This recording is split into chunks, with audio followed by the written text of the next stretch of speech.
कोशिश होगा कि इसको हम लोग अच्छे से समझें।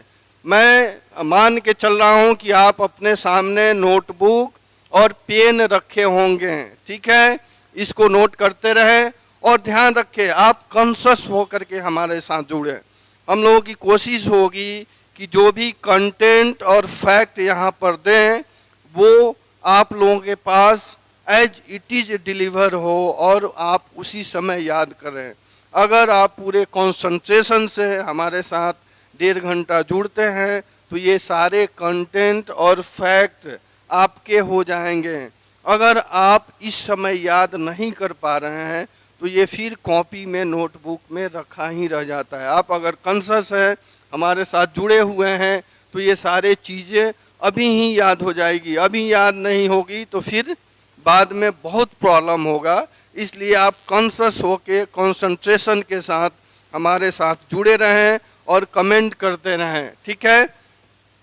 हम लोगों ने हिस्ट्री की क्लास हमने स्टार्ट किए हैं और इसमें देख रहे हैं मानव को समझने की कोशिश हो रही है, मानव को पढ़ने की कोशिश हो रही है, अर्थात मानव के इतिहास को हम पढ़ रहे हैं, ठीक है।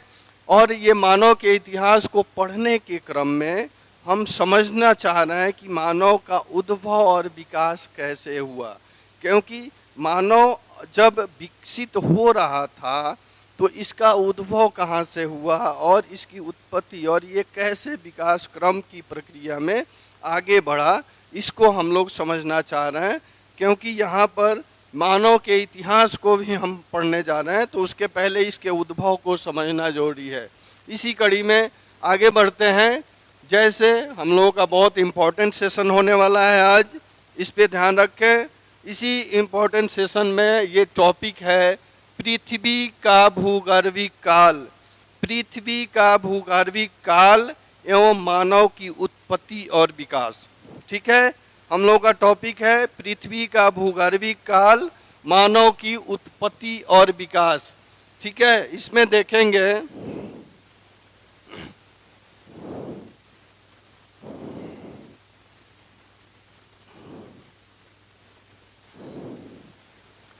इस कड़ी में देख रहे हैं मानव की इस टॉपिक को समझने की कोशिश कर रहे हैं। पृथ्वी का भूगर्भिक काल एवं मानव की उत्पत्ति और विकास। अगर देखा जाए ये तो ज्योग्राफी का पोर्शन होता है, ज्योग्राफी के पॉइंट ऑफ व्यू से पढ़ा जाता है, लेकिन हम लोगों को मानव को पढ़ना है। इसलिए मैं इस बैकग्राउंड को लेकर के चल रहा हूँ, आप लोगों को दिखाना चाह रहा हूँ कि मानव जहाँ पे सरवाइव कर रहा था, करने जा रहा था, उसकी उत्पत्ति कब और कैसे हुई। इसी कड़ी में हम लोग देखेंगे पृथ्वी का भूगर्भिक काल। पृथ्वी का भूगर्भिक काल जो है ये लगभग 4.6, 4.8 और 5 अरब वर्ष पूर्व का है। पृथ्वी का हमने कहा पृथ्वी का भूगर्भिक काल 4.6, 4.8 और 5 अरब वर्ष पहले है। इस पर इस डेटा पे कंफ्यूज नहीं होना है क्योंकि मार्केट में जो बुक्स अवेलेबल हैं सभी बुक्स में अलग अलग डेटा देते हैं, लेकिन ऑथेंटिक डेटा आप इसको मान के चलिएगा। अगर एग्ज़ाम में इन तीनों डेटा से कोई भी एक रहेगा तो आप उस पे जाएंगे, ठीक है। पृथ्वी का भूगर्भिक काल मैंने कहा कि पृथ्वी का भूगर्भिक काल कितने वर्ष पुराना है, 4.6, 4.8 और 5 अरब वर्ष पहले, ठीक है। एवं मानव की उत्पत्ति और विकास। इस भूगर्भिक काल में मानव की उत्पत्ति जो हो रही है, उद्भव जो हो रहा है और वहाँ से मानव विकास कर रहा है, वो है तृतीय युग। तृतीय युग के प्लायोसीन काल में, तृतीय युग के प्लायोसीन काल में मानव का उद्भव हो रहा है और वहीं से इसकी विकास क्रम की प्रक्रिया स्टार्ट हो रही है। अर्थात प्लायोसीन काल को पाषाण काल कह सकते हैं, ठीक है। अब देखिएगा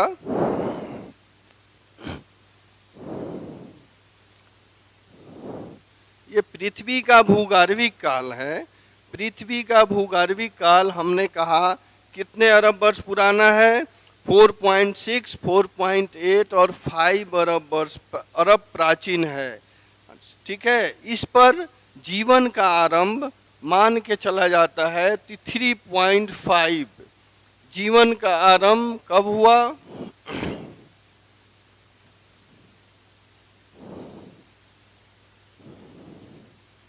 जीवन का आरंभ 3.5 अरब वर्ष पहले। हमने कहा जीवन का आरंभ इस पृथ्वी पर 3.5 अरब वर्ष पहले हुआ और भूवैज्ञानिक दृष्टि से पृथ्वी के भूगर्भिक संरचना को भूवैज्ञानिक दृष्टि से हमने कहा भूवैज्ञानिक दृष्टि से पृथ्वी के भूगर्भिक संरचना को महाकल्प में बांटते हैं। ठीक है, इसको समझने के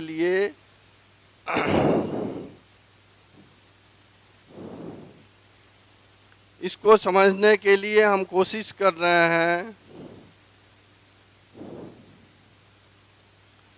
देख रहे हैं कि पृथ्वी का भूगर्भिक काल जो 6.4, 4.6, 4.8 और 5 अरब वर्ष पहले है, इस पर मानव की उत्पत्ति, मानव का विकास कब हुआ?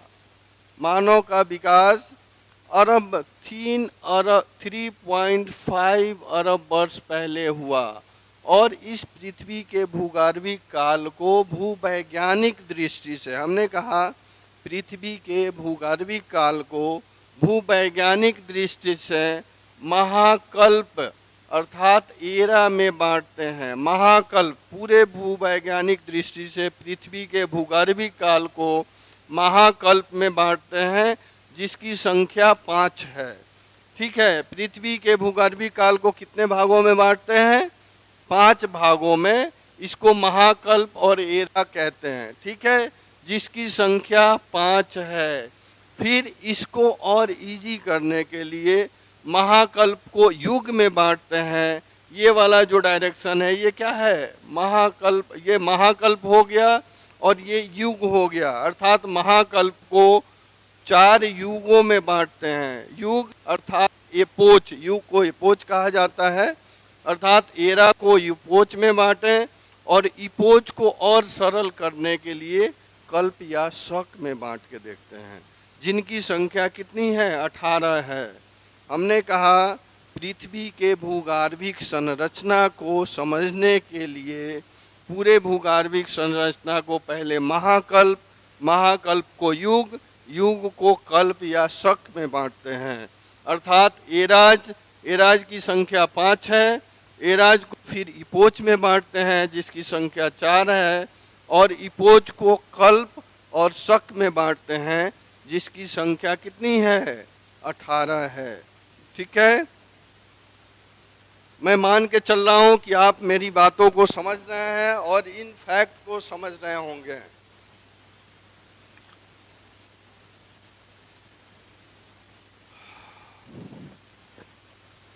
अगर यहाँ किसी तरह का कन्फ्यूजन हो तो आप बताएं।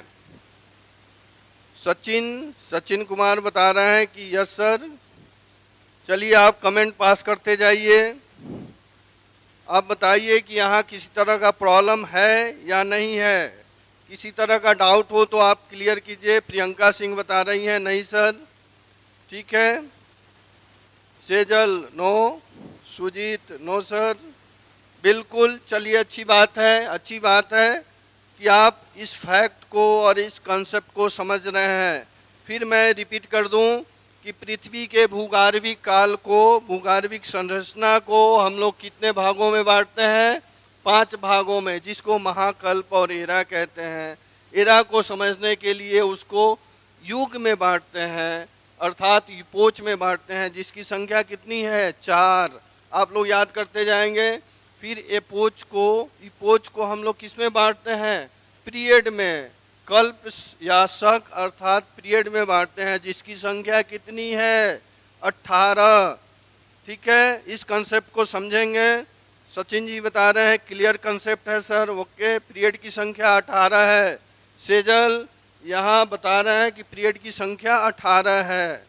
ठीक है, और इसी पीरियड में हम लोग देखेंगे कि ये तृतीय युग और प्लायोसीन काल में जब मानव की उत्पत्ति होती है और ये पाषाण काल में इसकी जीवन शैली कैसे आगे बढ़ती है, कैसे विकास के क्रम की प्रक्रिया में आगे बढ़ता है। इसी कड़ी में हम लोग आगे बढ़ेंगे।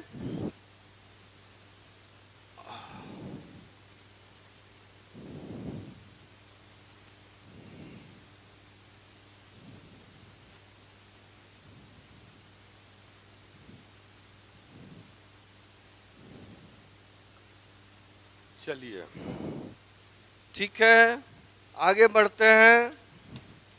इस कड़ी में हम लोग आगे बढ़ेंगे और समझने की कोशिश करेंगे कि जो पहले महाकल्प एरा था, युग था, इपोष था, इसकी संरचना कैसे है, कैसे बांटी गई है।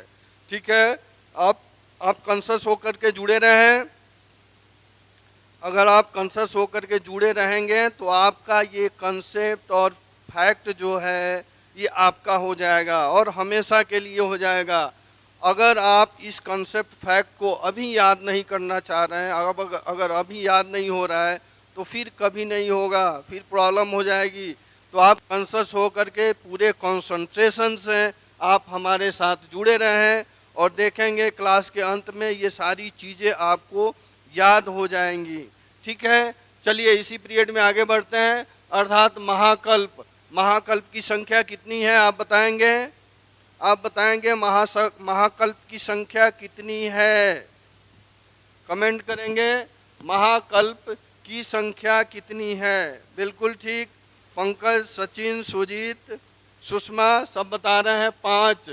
इसी पीरियड में आप बताएंगे महाकल्प के साथ युग की संख्या, युग की संख्या कितनी है बाबू? युग की संख्या कितनी है? युग 4, ओके बिल्कुल सही। पीरियड की संख्या कितनी है? अर्थात महाकल्प 5, 4 और पीरियड की संख्या कितनी है? पीरियड बताएंगे, पीरियड की संख्या कितनी है? पीरियड की संख्या कितनी है? 18 अर्थात शक, कल्प या शक जिसकी संख्या 18 है। हमने बताया कि पृथ्वी के भूगर्भिक काल को समझने के लिए पहले हम उसको महाकल्प में बांटते हैं, महाकल्प को युग में बांटते हैं और युग को और इजी ढंग से समझने के लिए उसको कल्प, शक या पीरियड में बांटते हैं जिसकी संख्या 18 है। इसको हम लोग समझने की कोशिश कर रहे हैं कि मानव जब विकास कर रहा था तो वो कैसे कैसे विकास के क्रम में आगे बढ़ा। ठीक है, वो कैसे विकास के क्रम में आगे बढ़ा, उसकी प्रक्रिया कैसे आगे बढ़ी। ठीक है, इसी पीरियड में देखेंगे महाकल्प, महाकल्प की संख्या 5 है जिसमें pre Palaeozoic, Palaeozoic, Mesozoic, Cenozoic और नियोजोइक। ठीक है, कौन कौन सी संख्या है इसके नाम अब बताएंगे। नाम कौन कौन से हैं? Pre Palaeozoic, Palaeozoic, Mesozoic, Cenozoic और नियोजोइक। आप हमारे साथ इसको याद करेंगे और काउंट करेंगे। हमने कहा महाकल्प की संख्या कितनी है बाबू? 5। महाकल्प की संख्या कितनी है? 5। कौन कौन? Pre Palaeozoic, pre Palaeozoic, Palaeozoic, Mesozoic, Cenozoic. ठीक है, मेसोजोइक, सीनोजोइक और नियोजोइक। अब मैं बता रहा हूँ कितनी संख्या है इसकी। 5 है। पहला है pre Palaeozoic, Palaeozoic, Mesozoic, Cenozoic और नियोजोइक। आप बताएंगे कौन कौन है? 5 है, नाम बताएंगे। Pre Palaeozoic, Palaeozoic, Mesozoic, Cenozoic और नियोजोइक। कमेंट कीजिए। मैं पूछ रहा हूँ कि महाकल्प, महाकल्प अर्थात एरा की संख्या 5 है। कौन कौन है? कौन कौन है मेरे साथ बोलिए। प्री पैलियोजोइक, पैलियोजोइक, देखिए pre Palaeozoic, Palaeozoic, Mesozoic, Cenozoic और नियोजोइक। फिर रिपीट कर रहा हूँ, pre Palaeozoic, Palaeozoic, Mesozoic, Cenozoic और नियोजोइक। ये 5 संख्या किसका है? एरा का है, महाकल्प है। ठीक है, इसको एक एक करके हम लोग देखेंगे। प्री पैलियोजोइक,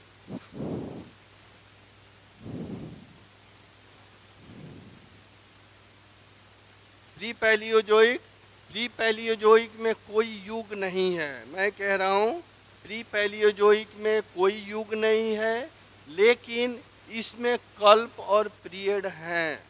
प्री पैलियोजोइक में कोई युग नहीं है, लेकिन इसमें कल्प और पीरियड है। ठीक है, इसमें देखा जाए 2 पीरियड है। हमने कहा टोटल पीरियड की संख्या कितनी है? 18।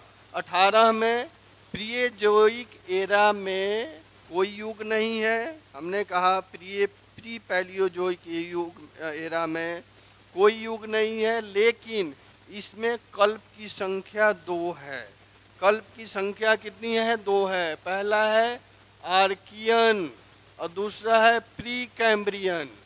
आपने सुना होगा, ज्योग्राफी पढ़ते हुए इस शब्द का नाम आप सुने होंगे और पढ़े भी होंगे, जिसको मैंने कहा कोई प्री पैलियोजोइक में कोई युग नहीं है, लेकिन इस प्री पैलियोजोइक एरा में 2 कल्प हैं, 2 पीरियड हैं, जिनके नाम क्रमशः हैं आर्कियन और प्री कैम्ब्रियन। हम लोग समझने की कोशिश कर रहे हैं कि आर्कियन और प्री कैम्ब्रियन पीरियड में किस तरह की संरचना का विकास हुआ, किस तरह के संरचना का विकास हुआ। अर्थात देखेंगे आर्कियन पीरियड में, आर्कियन कल्प या शक में यह जीवन रहित था। ठीक है, यहाँ निस और ग्रेनाइट चट्टानों का विकास हुआ। अब देखेंगे आर्कियन पीरियड में ये क्या था? आर्कियन पीरियड जीवन रहित था। यहाँ पर किसी तरह की प्राणी का, जीव जंतु का उद्भव नहीं हुआ था, उत्पत्ति नहीं हुई थी, लेकिन नीस और ग्रेनाइट प्रकार के चट्टानों का विकास हो चुका था। फिर दूसरा पीरियड है प्री कैम्ब्रियन। प्री कैम्ब्रियन में अरावली, धारवाड़ क्रम की चट्टानें और गर्म सागरों में जीवों का विकास होने लगा था। ठीक है, हमने कहा प्री पैलियोजोइक एरा में कोई युग नहीं है, लेकिन इस एरा में 2 महाकल्प और शक हैं। ठीक है, वो क्रमशः है आर्कियन और प्री कैम्ब्रियन। आर्कियन पीरियड जो था ये जीवन रहित था। यहाँ पर किसी तरह के जीव जंतु का विकास नहीं हुआ था, उनकी उत्पत्ति नहीं हुई थी, और इसी में नीस और ग्रेनाइट तरह के चट्टानों का विकास हो चुका था। अर्थात आपसे अगर प्रश्न पूछा जाए कि नीस और ग्रेनाइट चट्टान का विकास किस एरा में हुआ था, आप बताएंगे नीस और ग्रेनाइट चट्टान का विकास किस एरा में हुआ था? कमेंट का इंतजार रहेगा। अब बताएंगे, मैंने पूछा नीस और ग्रेनाइट चट्टान का विकास किस एरा में हुआ था?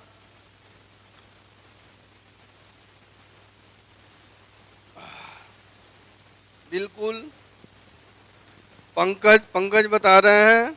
ठीक है, प्री पैलियोजोइक, बिल्कुल सही। प्रियंका सिंह आर्कियन बता रही हैं। मैं प्रियंका एरा की बात कर रहा हूँ। ठीक है, मैं पूछा नीस और ग्रेनाइट चट्टान का विकास किसमें हुआ? किस महाकल्प और एरा में? Pre Palaeozoic. ठीक है, इसी क्रम में कौन सा पीरियड है? Archaean period. आर्कियन कल्प या शक में नीस और ग्रेनाइट चट्टान का विकास हुआ था, और ये आर्कियन पीरियड जो था ये क्या था? जीवन रहित था। ठीक है, इस पर किसी तरह के जीव जंतु का विकास नहीं हुआ था। नेक्स्ट बढ़ेंगे प्री कैम्ब्रियन। दूसरा पीरियड इसका कौन सा है? प्री कैम्ब्रियन में आप देखेंगे कि अरावली धारवाड़ क्रम की चट्टानों का विकास हो चुका था। किसमें? प्री कैम्ब्रियन में अरावली धारवाड़ क्रम की चट्टानों का विकास हो चुका था, और साथ ही गर्म महासागरों में जीवों का विकास हुआ। ठीक है, छोटे छोटे जीवों का विकास कहाँ? गर्म सागरों में हो गया। किस पीरियड में? प्री कैम्ब्रियन में अब देखेंगे सागर प्री कैम्ब्रियन में गर्म सागरों में जीवों का विकास हो गया और इसी में अरावली और धरवाड़ क्रम की चट्टानों का विकास हुआ। अरावली और धरवाड़ क्रम की चट्टानों का विकास हुआ। अगर आपसे पूछा जाए कि अरावली और धारवाड़ क्रम की चट्टानों का विकास कहाँ हुआ तो आप कहाँ जाएंगे? प्री कैम्ब्रियन में। प्री कैम्ब्रियन पीरियड और युग में अरावली और धारवाड़ क्रम की चट्टानों का विकास हो चुका था। साथ ही गर्म सागरों में जीवों का विकास हुआ। ठीक है, इसको हम लोग आगे देखेंगे। फिर नेक्स्ट है पैलियोजोइक। पैलियोजोइक एरा में, एरा को प्राथमिक युग कहते हैं। ठीक है, हमने कहा प्री पैलियोजोइक में कोई युग नहीं है, लेकिन पैलियोजोइक एरा में प्राथमिक युग है। प्री पैलियोजोइक एरा में क्या है? इसको प्राथमिक युग कहते हैं। ठीक है, और प्राथमिक युग में कितने पीरियड हैं? 6 पीरियड हैं। प्राथमिक युग में देखा जाए तो ये 6 पीरियड हैं। पहला कौन सा है? अर्थात ये थर्ड, कैम्ब्रियन, ऑर्डोविशियन, सिल्यूरियन, डियोनियन, कार्बोनोफिरस और पर्मियन। ठीक है, पर्मियन आप देखेंगे कि पैलियोजोइक एरा में क्या है? यहाँ प्रथम युग है। प्रथम युग में कितने पीरियड हैं? प्रथम युग में 2 तो हो गए, आर्कियन, कैम्ब्रियन। प्री पैलियोजोइक में, पैलियोजोइक में कैम्ब्रियन, ऑर्डोविशियन, सिल्यूरियन, डियोनियन, कार्बोनोफेरस और पर्मियन। पर्मियन सुजीत बता रहे हैं क्या क्या क्या पूछना चाह रहे हैं आप? क्लियर करें, क्लियर करें। हम लोग समझने की कोशिश कर रहे हैं कि 5 एरा है, 5 एरा में 4 युग, 4 युग के साथ क्या है? 18 पीरियड है और 18 पीरियडों का बंटवारा इस क्रम में हुआ है, जिसमें पैलियोजोइक एरा को समझने की कोशिश कर रहे हैं। प्री पैलियोजोइक एरा को प्राथमिक युग कहते हैं और इस युग में क्रमशः 6 पीरियड हैं। ठीक है, इसमें 6 पीरियड हैं। पहला है कैम्ब्रियन, ऑर्डोविशियन, सिल्यूरियन, डियोनियन, कार्बोनिफेरस और पर्मियन। इस देखिएगा कि पैलियोजोइक एरा के प्रथम युग के कैम्ब्रियन पीरियड में विंध्य पर्वत का विकास हुआ, विंध्य पर्वत श्रेणी का विकास हुआ। साथ ही समुद्री घास का विकास हुआ। ठीक है, इसी कैम्ब्रियन पीरियड में विंध्य पर्वत का विकास हुआ, साथ ही समुद्री घास का विकास हुआ और इसी के साथ सूक्ष्म जीवों का भी विकास हो रहा था। सूक्ष्म जीवों का विकास हुआ, साथ ही वनस्पति का विकास हुआ और बिना रीढ़ वाले जीव जंतु का विकास हुआ। ठीक है, डिफरेंस आप देखेंगे। प्री कैम्ब्रियन में अरावली धरवाड़ क्रम चट्टानों का विकास हुआ और गर्म सागरों में जीवों का विकास हुआ। ठीक है, इसी क्रम में पैलियोजोइक एरा में के प्रथम युग में कैम्ब्रियन पीरियड में विंध्य पर्वत श्रेणी का विकास हुआ, साथ में समुद्री घास का विकास हुआ और उसके साथ ही सूक्ष्म जीव, वनस्पति और बिना रीढ़ वाले जीव जंतु का विकास हुआ। ठीक है, प्योरली देखा जाए तो ये क्या ज्योग्राफी का पोर्शन है, फिर भी हम लोग इसको समझने की कोशिश कर रहे हैं कि इस पीरियड में मानव की उत्पत्ति, मानव का उद्भव कहाँ हो रहा है, उसको समझने की कोशिश कर रहे हैं। और इसको समझने के लिए थोड़ा बेसिक के लिए हम लोगों को ज्योग्राफी को टच करना पड़ेगा। ठीक है, तो ज्योग्राफी को टच करते हुए हम लोग आगे बढ़ रहे हैं। इसी में हमने बताया कि कैम्ब्रियन कल्प और पीरियड में विंध्य पर्वत श्रेणी, समुद्री घास, सूक्ष्म जीव, वनस्पति और बिना रीढ़ वाले जीव जंतु का विकास कहाँ हो रहा है? कैम्ब्रियन युग में, कैम्ब्रियन शक में, पीरियड में, ठीक है।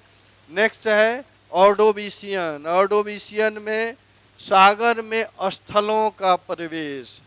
सागर में बहुत इंपॉर्टेंट फैक्ट है, सागर में स्थलों का प्रवेश। आपको पता है कि ये पृथ्वी है, पृथ्वी किस पर, प्लेट पर टिकी हुई है, ठीक है।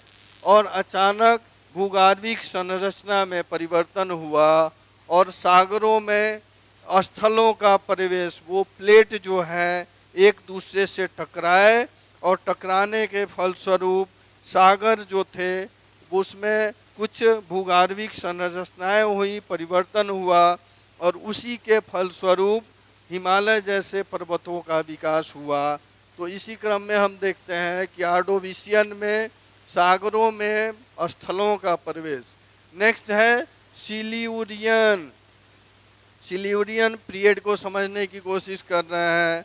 सिल्यूरियन पीरियड में मछली, रीढ़ वाले जीवों का विकास। दो बहुत इंपॉर्टेंट फैक्ट है, बिना रीढ़ वाले जीवों का विकास किस पीरियड में हुआ, कैम्ब्रियन पीरियड में। हमने कहा, आप बताएंगे बिना रीढ़ वाले जीव का विकास किस पीरियड में हुआ, आप बताएंगे बिना रीढ़ वाले जीव का विकास। मैं कमेंट देख रहा हूँ, कमेंट पास कीजिए। बिना रीढ़ वाले जीव का विकास किस पीरियड में हुआ, कैम्ब्रियन। सुजीत बता रहे हैं कैम्ब्रियन, गीतांजलि बता रही हैं कैम्ब्रियन, बिल्कुल सही। अविनाश सिंह कैम्ब्रियन, स्नेह शर्मा, नीलू बिल्कुल सही, प्रियंका, नरगिस कैम्ब्रियन, सुषमा बता रही हैं कैम्ब्रियन, बिल्कुल सही। चलिए, अब लग रहा है कि आप कॉन्शस होकर के जुड़े हुए हैं, बिल्कुल इसी तरह जुड़े रहिए, आपको सारे फैक्ट याद होते जाएंगे, ठीक है। तो आप डिफरेंस याद रखेंगे कि रीढ़ वाले जीव जंतु का विकास कहाँ हुआ, प्री कैम्ब्रियन में। इसी क्रम में बिना रीढ़ वाले जीव जंतु का विकास कहाँ हुआ, कैम्ब्रियन पीरियड में। और रीढ़ वाले जीव जंतु का विकास कहाँ हुआ, सिल्यूरियन में। मैंने कहा डिफरेंस समझने की कोशिश करेंगे आप। रीढ़ वाले जीव जंतु का विकास कैम्ब्रियन में और बिना रीढ़ वाले जीव जंतु का विकास कहाँ हुआ, कैम्ब्रियन में। और रीढ़ वाले जीव जंतु का विकास सिल्यूरियन में हुआ, ठीक है। और इसी में सिल्यूरियन पीरियड में देखेंगे कि परवाल का भी उत्पत्ति हो रहा था। परवाल भीति का नाम सुने हैं, परवाल भीति का ज्योग्राफी पढ़ने के क्रम में सुने होंगे, ठीक है। सुजीत बता रहे हैं यस। आगे हम लोग जब ज्योग्राफी की क्लास लेंगे तो उसमें इन सब चीज़ों को डिटेल समझेंगे। आप सिर्फ ये समझने की कोशिश कीजिए कि इन चीज़ों का विकास किस पीरियड में हुआ था, किस कल्प में, किस एरा में हुआ था, ठीक है। चलिए, इसी में हम देखते हैं सिल्यूरियन में मछली का विकास, रीढ़ वाले जीवों का विकास और परवाल भीति का विकास हो चुका था। परवाल भीति की उत्पत्ति कहाँ हुई, सिल्यूरियन में। फिर नेक्स्ट बढ़ते हैं डियोलियन क्या है, पीरियड है पेलियोजोइक एरा का पीरियड डियोलियन है। इसको मत्स्य युग कहते हैं, मत्स्य युग। इसके साथ ही शार्क की उत्पत्ति यहाँ हुई। पेड़ पौधों का विकास अर्थात डियोलियन में पहाड़ी भागों में देखेंगे कि पेड़ पौधों का विकास हो चुका था और इनकी ऊंचाई अत्यधिक थी, अर्थात लगभग मान के चला जाता है जो पेड़ पौधों का विकास हुआ डियोलियन पीरियड में, इनकी ऊंचाई 407 फीट ऊंची थी। अर्थात लगभग मान के चला जाता है कि पेड़ पौधों का जब विकास हुआ तो इनकी ऊंचाई 407 फीट के आसपास थी, ठीक है। इसी में देखेंगे डियोलियन उत्पत्ति हुई उभयचर वर्ग के जीव जंतु कहाँ है, डियोलियन पीरियड में, अर्थात पेलियोजोइक एरा के प्रथम युग के डियोलियन पीरियड में को मत्स्य युग की संज्ञा दी जाती है। साथ ही इसमें शार्क जैसे बड़े जीव का, उसके बाद पेड़ पौधे जो थे इनकी ऊंचाई लगभग 407 फीट हुआ करती थी। उसके साथ साथ उभयचर वर्गों की उत्पत्ति यहाँ हुई। फिर नेक्स्ट आगे बढ़ेंगे, कार्बोनीफेरस। कार्बोनीफेरस किस एरा का पीरियड है? इस एरा का पीरियड है कार्बोनीफेरस पैलियोजोइक। पैलियोजोइक एरा के प्रथम युग के कार्बोनीफेरस में हम लोग देखेंगे। इसको उभयचर वर्ग की श्रेणी में रखा जाता है, अर्थात यहाँ उभयचर वर्गों की उत्पत्ति हुई और यहाँ उभयचर वर्गों की संख्या में वृद्धि हुई। इसके साथ ही कार्बोनीफेरस में देखेंगे कि पेड़ पौधों के का जो ऊंचाई थी ये घट करके कम हो करके कितनी हो गई? 1000 फीट हो गई। पेड़ पौधों की 100 फीट हो गई। पैलियोजोइक पीरियड, ठीक है, बिल्कुल सही पैलियोजोइक। हमने कहा कार्बोनीफेरस पीरियड में उभयचर वर्ग और पेड़ पौधों की ऊंचाई जो पहले डियोलियन में 407 फीट हुआ करती थी वो आकर के यहाँ 100 फीट हो गई। और इसके साथ साथ कोयले का भी निर्माण हुआ। ठीक है, कार्बोनीफेरस पीरियड में आप देखेंगे कि पेड़ पौधों की ऊंचाई घटी और इसके साथ कोयले का निर्माण होने लगा था।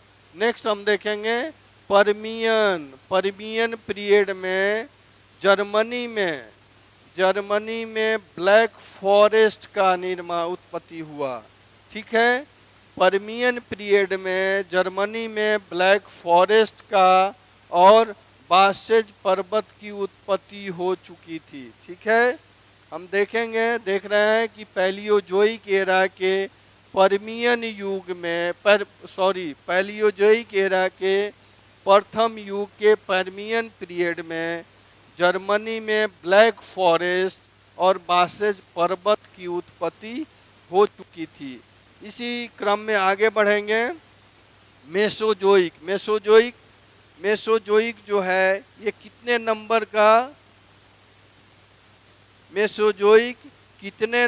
का पीरियड है? महाकल्प है, तीसरे नंबर का। ठीक है, मेसोजोइक जो है तीसरे नंबर का एरा है, महाकल्प है। अब देखेंगे मेसोजोइक एरा के द्वितीय युग में, अर्थात मेसोजोइक बासेज पर्वत का नाम है बेटा। ठीक है, ये जर्मनी में है। जर्मनी में हमने कहा जर्मनी में ब्लैक फॉरेस्ट और बासेज पर्वत की उत्पत्ति कहाँ हो चुकी थी? जर्मनी में। किस पीरियड में? परमियन पीरियड में। ठीक है, इसी क्रम में आगे बढ़ते हैं। मेसोजोइक, हमने कहा मेसोजोइक एरा के द्वितीय युग में, अर्थात मेसोजोइक को द्वितीय युग में रखते हैं। मेसोजोइक एरा के द्वितीय युग में क्रमशः 3 पीरियड हैं। ठीक है, ऊपर देखें पैलियोजोइक के प्रथम युग में कितने हैं? 6 पीरियड हैं। क्रमशः उसी तरह मेसोजोइक एरा के द्वितीय युग में 3 पीरियड हैं जिनका नाम है ट्रियासिक, जुरैसिक और क्रीटेशियस। इसका नाम मुझे आशा है कि इस पीरियड का नाम आप बखूबी जान रहे होंगे। इसमें भी पता है कार्बोनीफेरस का नाम तो आपने सुना होगा। ठीक है, अब आप सारे पीरियड से परिचित होते जा रहे हैं। नेक्स्ट चर्चा कर रहे हैं हम लोग मेसोजोइक एरा के द्वितीय युग में कितने पीरियड हैं? 3 पीरियड हैं। कौन कौन? ट्रियासिक, जुरैसिक, क्या है? ट्रियासिक, जुरैसिक और क्रीटेशियस। कौन कौन पीरियड हैं मेसोजोइक एरा के द्वितीय युग में? आप बताएंगे मेसोजोइक एरा के द्वितीय युग में कितने पीरियड हैं? 3 पीरियड हैं। कौन कौन है? ट्रियासिक, जुरैसिक और क्रीटेशियस। आप रिपीट करेंगे, मेसोजोइक एरा के द्वितीय युग में 3 पीरियड हैं। पहला है, कौन है? ट्रियासिक, जुरासिक और क्रीटासियस। ठीक है, ट्रियासिक, जुरासिक और क्रीटासियस पीरियड है मेसोजोइक एरा के द्वितीय युग में। आप देखेंगे इसी क्रम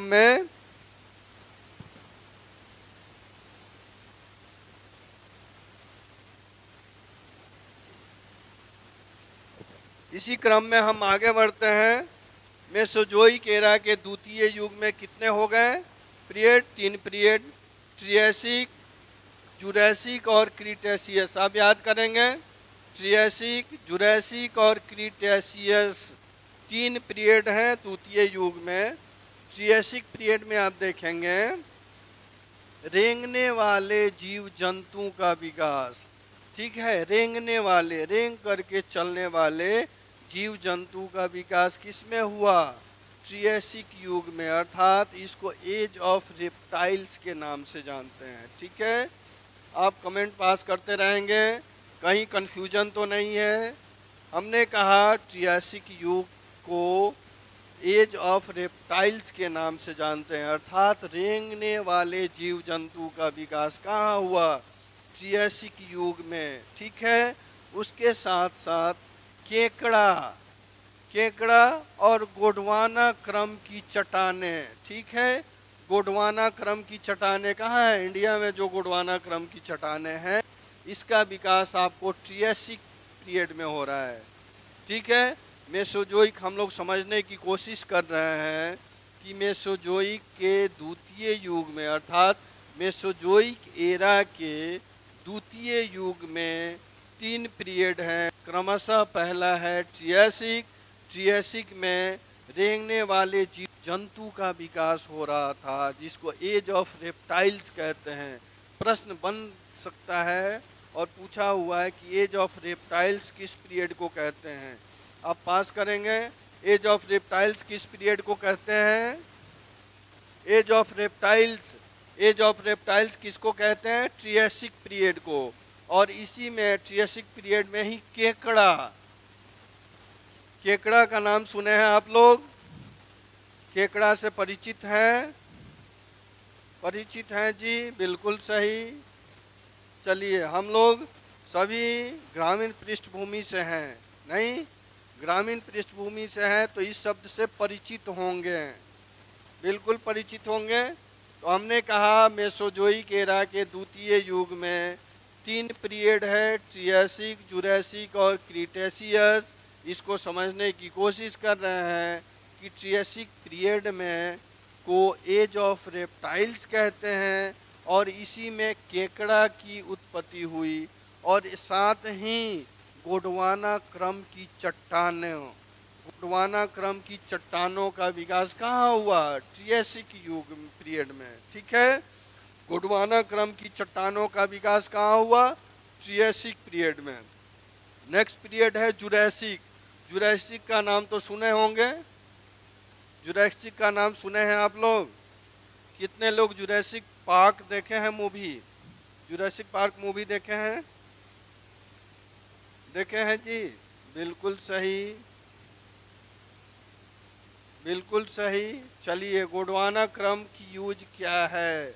गोंडवाना क्रम की चट्टानें हैं बाबू। जब चट्टान को हम लोग ज्योग्राफी में पढ़ेंगे तो वहाँ समझने की कोशिश करेंगे। यहाँ आप ये समझने की कोशिश कीजिए और ये समझिए कि किस एरा के किस युग में कितने पीरियड हैं और उस पीरियड में किस किस चीज़ों का विकास हुआ।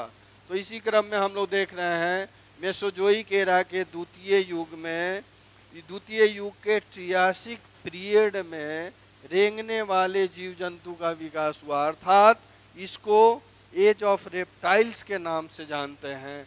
इसी में केकड़ा की उत्पत्ति हुई और इसी पीरियड में गोंडवाना क्रम की चट्टानों का विकास हुआ। नेक्स्ट है जुरासिक। जुरासिक पीरियड में डायनासोर का नाम सुने हैं जी? बिल्कुल सुने होंगे।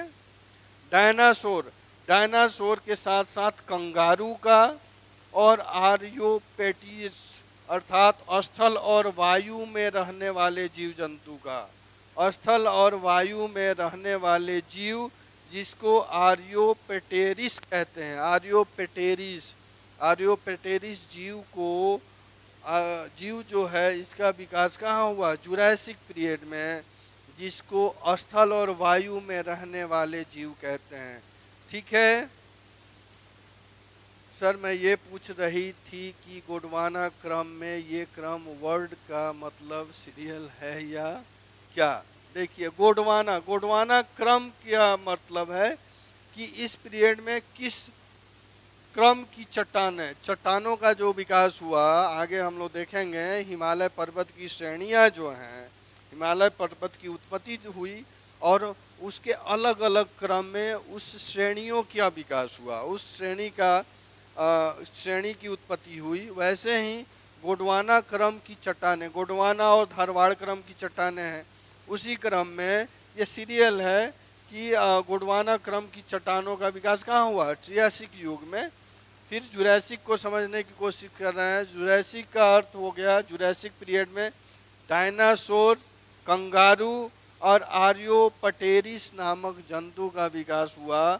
आर्योपटेरिस का अर्थ हो गया वैसा जंतु जो स्थल और जीवायु दोनों में रहता है। ठीक है, इसी क्रम में आगे बढ़ते हैं। क्रीटेशियस, क्रीटेशियस पीरियड में कछुए का विकास, कछुआ, कछुआ का विकास कहाँ हुआ? क्रीटेशियस में।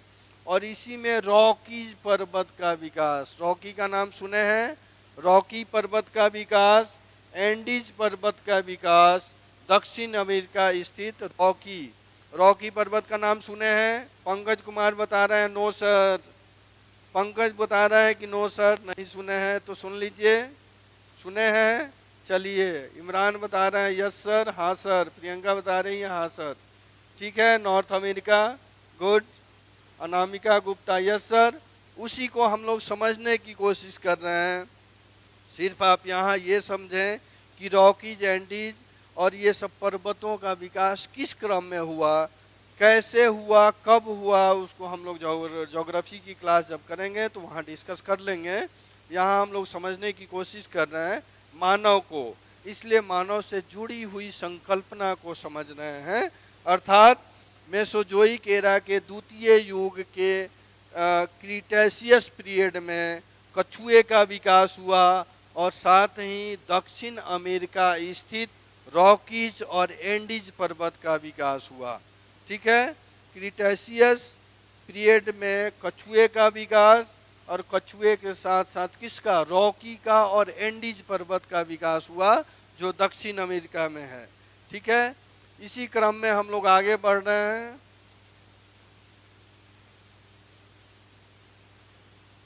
आगे बढ़ रहे हैं।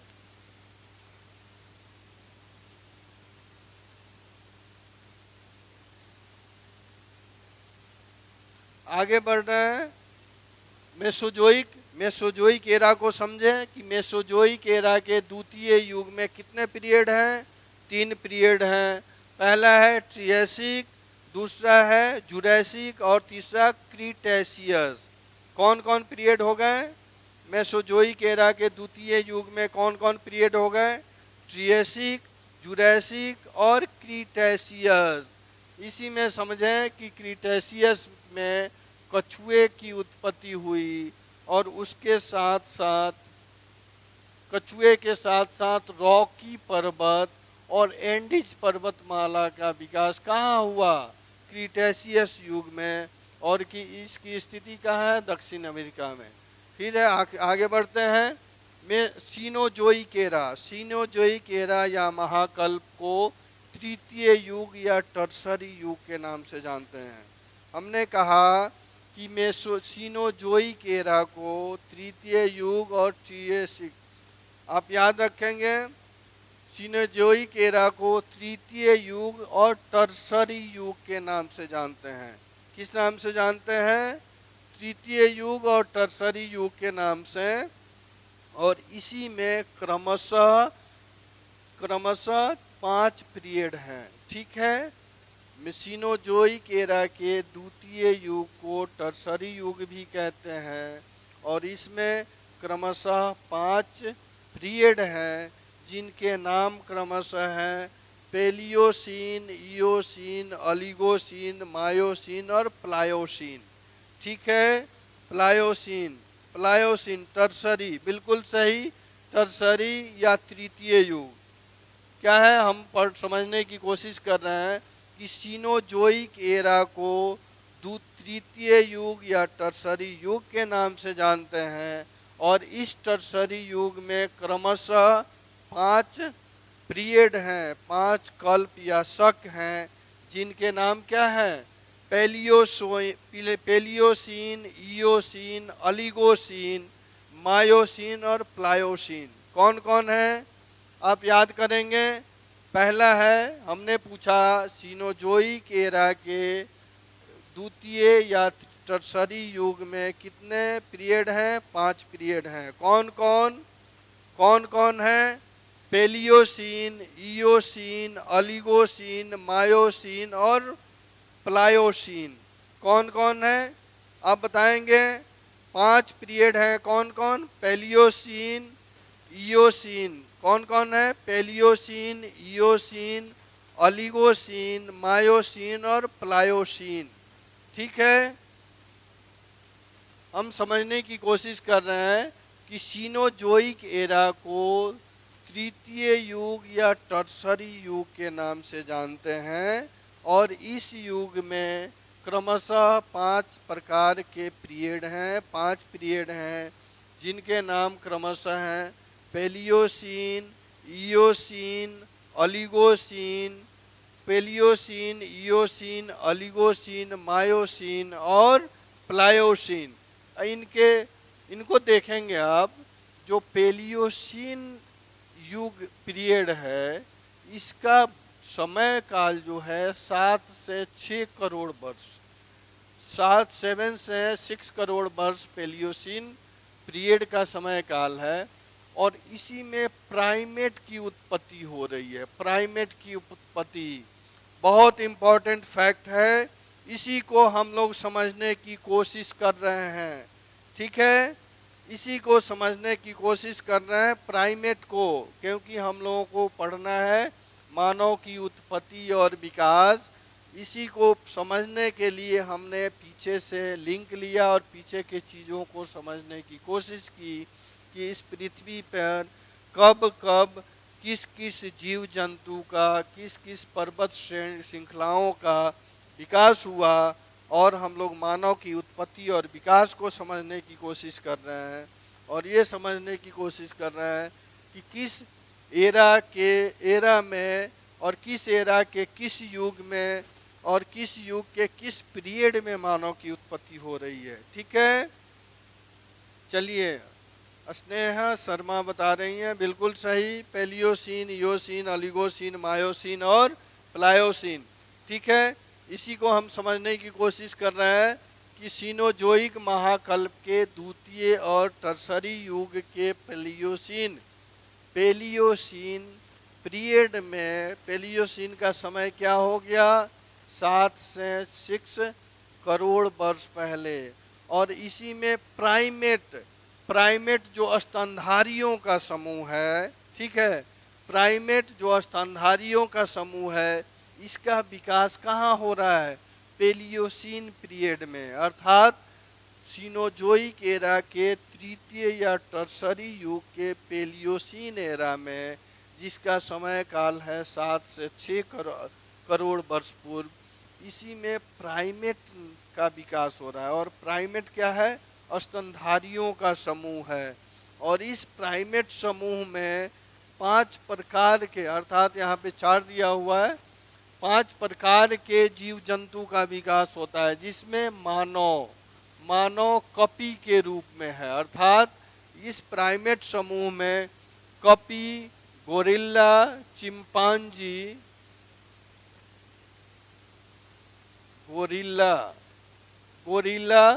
चिंपांजी, ओरंगटन और 5वां होता है छछूंदर।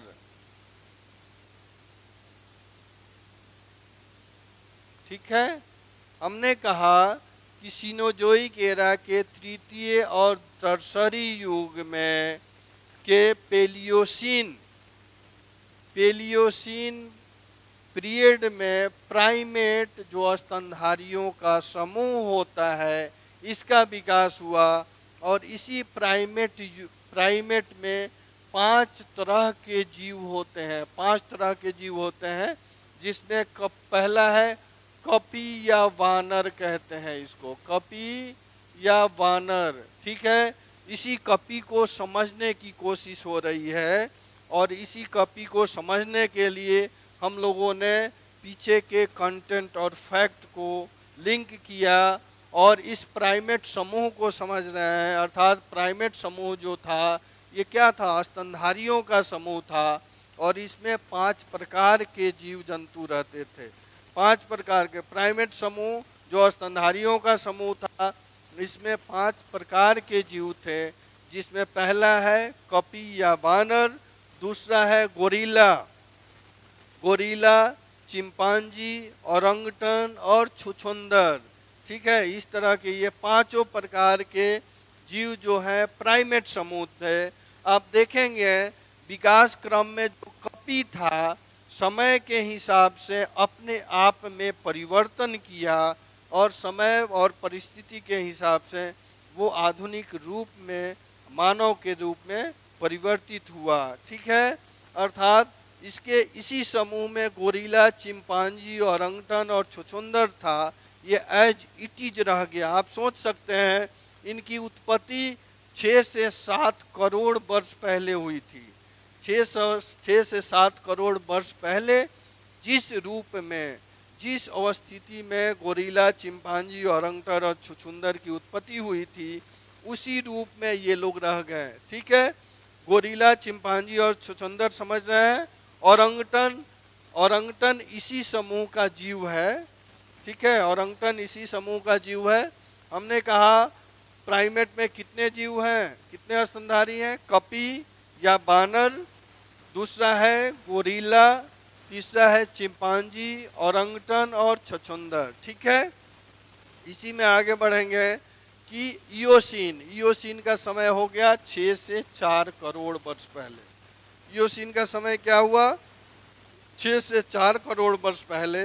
और इसी में आप देखेंगे कि हिमालय के अलग अलग पर्वत श्रेणियों का विकास हो रहा है। किसमें, सीनोजोइक एरा के तृतीय या टर्सरी युग में जो इयोसीन पीरियड है, इयोसीन पीरियड जिसका समय क्या है 6 से 4 करोड़ वर्ष पहले, इसी में अलग अलग पर्वत श्रेणियों का विकास हो रहा है। जैसे इयोसीन में ट्रांस हिमालय का विकास हुआ, ओलिगोसीन में ग्रेट हिमालय का विकास हुआ, मायोसीन में मिडिल हिमालय का विकास हुआ और प्लायोसीन में शिवालिक हिमालय का विकास हुआ।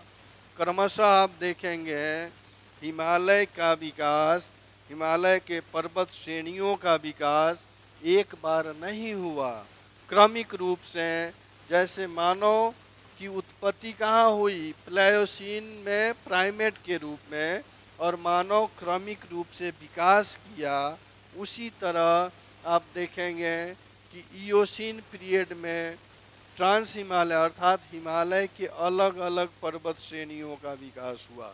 ठीक है, ओरंगटन, प्रियंका सिंह पूछ रही है ओरंगटन का अर्थ हो गया, ये देखिए छुछुंदर ओरंगटन गोरिल्ला चिंपांजी के रूप का ही है ओरंगटन, और ये इंडिया में नहीं पाया जाता है, ये ऑस्ट्रेलियाई जंतु हैं। ठीक है, ऑस्ट्रेलियाई, और इनका रूप गोरिल्ला और छुछुंदर के जैसे, गोरिल्ला और चिंपांजी जो समूह है उसी में है। ठीक है, इनकी उत्पत्ति, हमने कहा इनकी उत्पत्ति प्राइमेट के रूप में हुई, लेकिन ये जीव जंतु जो हैं ये बाहर पाए जाते हैं। ठीक है, फिर हम लोग देख रहे हैं कि हिमालय के पर्वत श्रेणियों का जो विकास हुआ ये अलग अलग पीरियड में हुआ। ठीक है, देख रहे हैं इयोसीन पीरियड का समय क्या है 6 से 4 करोड़ वर्ष पहले, और इसी में ट्रांस हिमालय की उत्पत्ति हुई, ओलिगोसीन में ग्रेट हिमालय की उत्पत्ति हुई, मायोसीन में मिडिल हिमालय की उत्पत्ति हुई और प्लायोसीन में शिवालिक हिमालय की उत्पत्ति हुई। अर्थात आप देखेंगे क्रमिक रूप से इनका उत्पत्ति हो रहा है। जैसे पहले प्राइमेट की उत्पत्ति किस पीरियड में हुई? पेलियोसीन पीरियड में।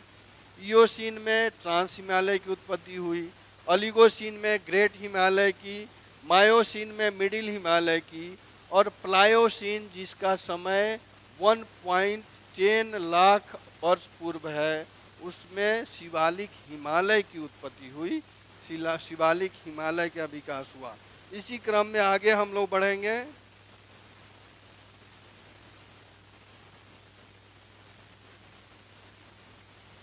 आगे बढ़ने की कोशिश करेंगे।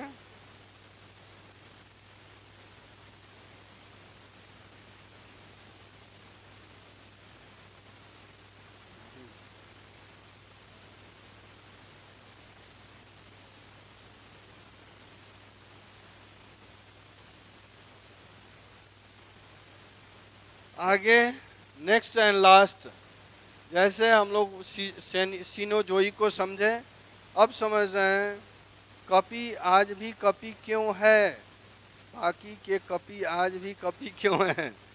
बाबू ये बाकी के कपि नहीं है, वो कपि के रूप हैं। जो महाकपि था, कपि या वानर, अर्थात आप सुने होंगे हमारे पूर्वज कौन थे? गांव में बड़े बुजुर्ग कहते हैं ना कि हमारे पूर्वज बंदर थे, नहीं, तो वो कपि के रूप में था, और वो प्राइमेट समूह में था, स्तनधारियों का समूह था, ठीक है। और कपि और बानर था, इसी के भाई बंधु थे गोरिल्ला, चिंपांजी, औरंगटन और छछूंदर, ठीक है। आप कंफ्यूज ना होंगे, आपको लगेगा कि अरे जिस प्राइमेट समूह का विकास हुआ, उसी प्राइमेट समूह में गोरिल्ला, चिंपांजी और छछूंदर का विकास हुआ। आप देखते हैं ना गोरिल्ला और चिंपांजी, गोरिल्ला की एक्टिविटी कैसे होती है? मानव की तरह है? नहीं, इसलिए क्योंकि उसी समूह में इसका विकास हुआ। और ये लोग थे अपने समय के हिसाब से, अपने में परिवर्तित नहीं किए, लेकिन कपि और बानर जो था, समय स्थिति परिस्थिति के हिसाब से क्रमिक रूप से अपने में परिवर्तन किया और विकसित होकर के आज हम लोगों के रूप में है, ठीक है। आगे इसको समझेंगे। फिर हम लोग देख रहे हैं नियोजोइक क्या है? नियोजोइक महाकल्प है, 5वां महाकल्प है। नियोजोइक एरा को चतुर्थ युग के नाम से जानते हैं, ठीक है। नियोजोइक एरा को चतुर्थ युग के नाम से जानते हैं। और इस युग में 2 पीरियड है, पहला है प्लीस्टोसीन और होलोसीन, ठीक है। हमने कहा कि नियोजोइक एरा को चतुर्थ युग के नाम से जानते हैं, और इस चतुर्थ युग में 2 पीरियड हैं, प्लीस्टोसीन और होलोसीन, ठीक है। क्या है? प्लीस्टोसीन और होलोसीन। प्रियंका सिंह, इसी वजह से सर हमारे अंदर वो गुण हैं बंदर वाले हैं। बिल्कुल सही, बंदर वाले गुण हैं जी। चलिए ठीक है, आगे बढ़ते हैं। मैंने कहा नियोजोइक एरा को चतुर्थ युग के नाम से जानते हैं, और चतुर्थ युग में 2 पीरियड है, पहला है प्लीस्टोसीन, दूसरा है होलोसीन। प्लीस्टोसीन का काल क्या हो गया? 10 लाख से 10,000 वर्ष पूर्व, ठीक है। 10,000 से 10 लाख से 10,000 वर्ष पूर्व है।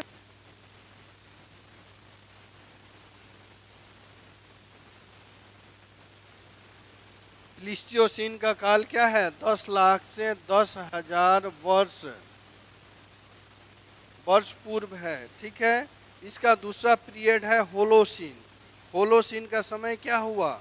होलोसीन का समय हो गया 10,000 से बाद का काल, अर्थात वर्तमान का जो समय है, वर्तमान का जो पीरियड चल रहा है, इसको किस नाम से जानते हैं? होलोसीन के नाम से, ठीक है। हमने समझने की कोशिश की कि भी पृथ्वी के भूगर्भिक काल में कितने महाकल्प एरा हैं, और उस एरा में कितने युग हैं, और किस किस युग में कौन कौन से पीरियड हैं, और किस पीरियड में किस तरह की भूगर्भिक संरचनाओं का। और उसी पीरियड में हमने देखा कि सिनोजोइक एरा के तृतीय या टर्सरी युग में, टर्सरी युग के पेलियोसीन काल या कल्प शक या पीरियड में प्राइमेट समूह का विकास हुआ। जो प्राइमेट क्या था? प्राइमेट स्तनधारियों का समूह था, और इस स्तनधारी में 5 तरह के जीव जंतु थे, जिसमें पहला कपी या बानर, गोरिल्ला, चिंपांजी, ओरंगटन, और दूसरा था छुछुंदर। ठीक है, इसी को हम लोग समझने की कोशिश कर रहे हैं। तो आगे देखेंगे कि प्राइमेट के रूप में मानव का विकास और उत्पत्ति कैसे हुआ। ठीक है।